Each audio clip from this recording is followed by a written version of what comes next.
Brought to you by V-Guard. Bhujbal साहेब 2004 साली 4 सालापासून प्रफुल्ल पटेल भाजपसोबत जाण्यास इच्छुक होते. 2004 मध्ये आमच्या सर्वात जास्त जागा आल्या, मात्र अजित पवार नौखे होते, त्यांना मुख्यमंत्री करता येत नव्हतं. छगन भुजबळ यांना मुख्यमंत्री केलं असतं तर भविष्यात पक्ष फुटला असता, अशा पद्धतीचं स्टेटमेंट शरद पवारांनी मुलाखतीत म्हटलं आहे. मी पण ते वाचलं आहे, मला त्याचा पूर्ण काही उलगडा झाला नाही. एक तर प्रफुल्ल पटेला संदर्भात ते जे काय बोलते त्याची मला काहीही माहिती नाही. पण एक आहे मला हेच सांगायचं की ज्या वेळेला 95मध्ये आमचं सरकार गेलं, पवारसाहेबांनीच मला MLC केलं आणि नंतर विरोधी पक्ष नेता केलं.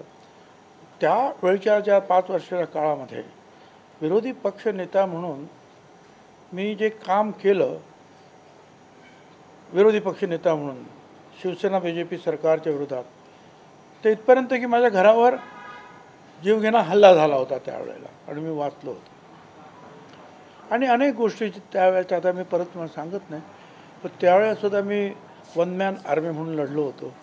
आणि त्यामुळे साहजिकच जर पक्ष फुटला नसता आणि काँग्रेस, म्हणजे आम्ही त्यावेळेला काँग्रेसमध्ये होतो, पवारसाहेबांनी आम्ही सगळे. भाइयों बहनों, उनके राज में पावर रहे अनस्टेबल और हम रखे सब स्मूथ और स्टेबल.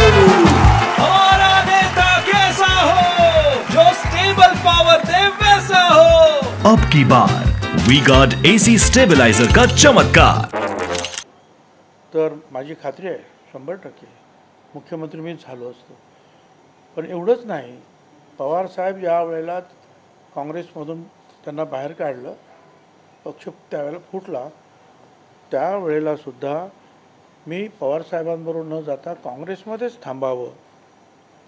काँग्रेस आताच तुम्हाला जे आहे पुढच्या होणाऱ्या विधानसभेच्या निवडणुकीनंतर मुख्यमंत्री म्हणून आम्ही तुम्हाला घोषित करतो, अशा प्रकारचे जे काही मेसेज, फोन्स, मग ते माधवराव शिंदे असतील, शीला दीक्षित, ऑस्कर फर्नांडिस, राजेश पायलर, आता जे सध्या हयात आहेत असे मुकुल वासनिक, हे कलमाडे, आणि माझ्याबरोबर सतत त्यावेळेला ATNवर काम करणारे संजय खोडके आहेत. त्यांना तुम्ही विचारलं तर ते तुम्हाला ते सांगतील की मी जे बोलतो हे खरं आहे की नाही. पण त्यावेळेला मी सांगितलं की ठीक आहे, मला तुम्ही म्हणताय, ते म्हणाले तुम्ही नुसते या दिल्लीला, मी मुख्यमंत्री म्हणून तुम्हाला आम्ही घोषित करतो. पण मी सांगितलं की नाही, मी पवारसाहेबांबरोबर राहणार. आणि मग पवारसाहेब आणि म्हणजे मी प्रांताध्यक्ष झालो, पवारसाहेब राष्ट्रीय अध्यक्ष, आणि ती निवडणुकीत पुढे 6 महिने पुढे प्रिपोन झाली. आणि त्यामुळं NCP जी पवारसाहेबांनी स्थापन केली होती, त्याच्या जिल्हा पाड्यासुद्धा निर्माण झाल्या नव्हत्या. त्याच्यामुळे उमेदवार जाहीर करणं आणि ते सगळाच गोंधळ झाला होता. मी त्या प्रक्रियेमध्ये पूर्णपणे 100% होतो. आणि पवारसाहेबांकडे एक हेलिकॉप्टर, माझ्याकडे एक हेलिकॉप्टर, आम्ही असाच दौरा केला.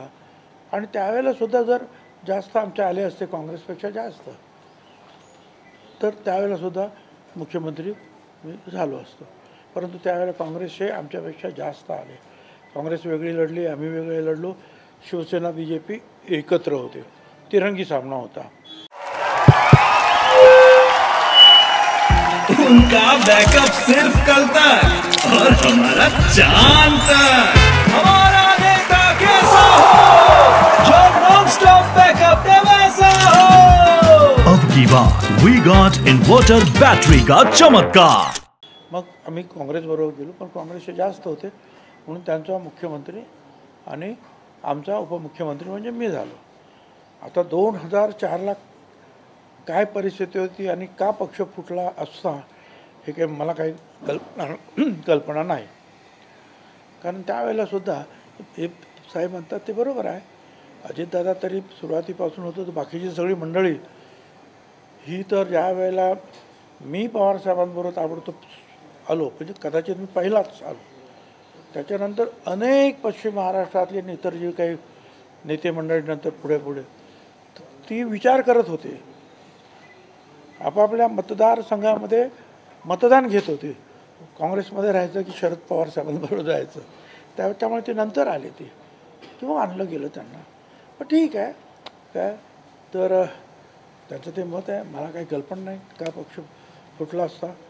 त्याच्यानंतर सुद्धा त्यांनी मला उपमुख्यमंत्री पद दिलं एक दोन वेळा. काही पक्ष वगैरे काही फुटला नाही त्याचा. आणि तो फुटायचा झाला तो त्यावेळेला आता तो अजित पवारांच्या नेतृत्वाखाली नंतर पक्ष फुटला ही परिस्थिती आहे. Brought to you by V-Guard.